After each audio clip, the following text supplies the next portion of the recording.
Assalamualaikum warahmatullahi wabarakatuh. Saya Salsa Sabila. Di sini saya akan menjelaskan mengenai kontekstualitas hadis.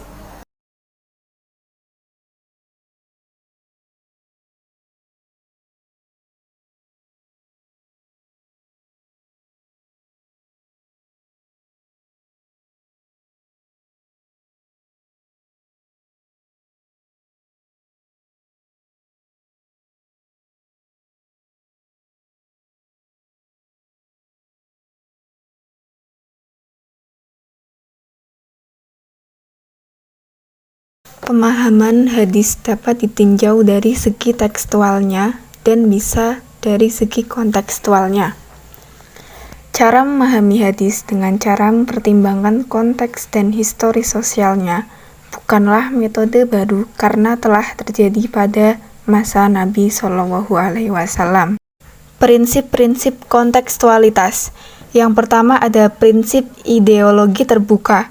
Terbukanya pintu untuk kehadiran seorang mujadid atau reformis atau pembaharu di tengah komunitas umat Islam menunjukkan bahwa ajaran Islam sifatnya terbuka. Sifat keterbukaan dalam arti membarui dalam hal metode dan pemahamannya dan pengalaman dalam Islam, bukan pada masalah prinsip dalam ajaran Islam. Yang kedua ada prinsip otentisitas dan kualitas.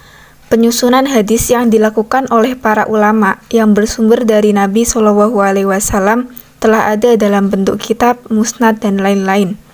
Akan tetapi, pada masa pemerintahan wali kota Basrah yang bernama Muhammad bin Sulaiman, ada seorang yang akan dieksekusi di tiang gantungan bernama Abdul Karim bin Abi Auja dengan mengaku telah membuat hadis palsu sebanyak 4.000 hadis. Cara untuk membuktikan keotentikan suatu hadis. Yang pertama adalah meneliti dan menelusuri serta menetapkan kualitas sanad suatu hadis sesuai kaidahnya. Yang kedua, menjadikan kitab-kitab sumber hadis sahih sebagai pedoman. Yang ketiga, berpedoman pada ulama kritikus hadis dalam memberikan informasi dalam periwayatan hadis. Prinsip yang ketiga adalah prinsip klasifikasi. Kapasitas Nabi Muhammad SAW dapat diklasifikasikan keberadaan Nabi SAW sebagai Nabi dan Rasul, pemimpin politik, panglima perang, hakim, atau sebagai pribadi. Prinsip yang keempat adalah memperhatikan antara tujuan dan sarana. Perkembangan zaman menjadikan sarana dakwah dapat berubah dan berkembang, sedangkan tujuan pokok yang disampaikan tidak akan mengalami perubahan. Kaidah yang dapat dipakai dalam hal ini adalah al-tamyiz baina al-wasilah al-mutaghayyirah wa al-hadaf at-tsabit. Yang kelima ada prinsip indikasi. Indikasi atau qarinah memberikan petunjuk ke arah pemahaman secara kontekstual. Jika indikasinya mengarah pada pemahaman tekstual lebih kuat, maka harus dipahami secara kontekstual.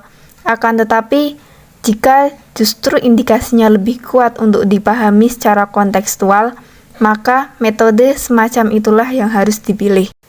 Salah satu contoh hadis kontekstualitas adalah hadis tentang perjalanan jauh seorang perempuan yang berbunyi la tusafirul mar'atu illa ma'adi mahramin.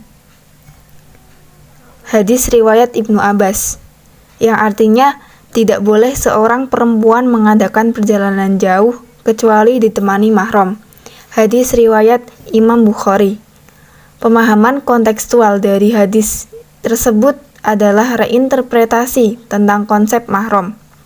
Dahulu, mahram dipahami sebagai person atau seseorang, namun pada zaman sekarang, mahram dipahami sebagai sistem keamanan yang menjamin keselamatan bagi kaum perempuan.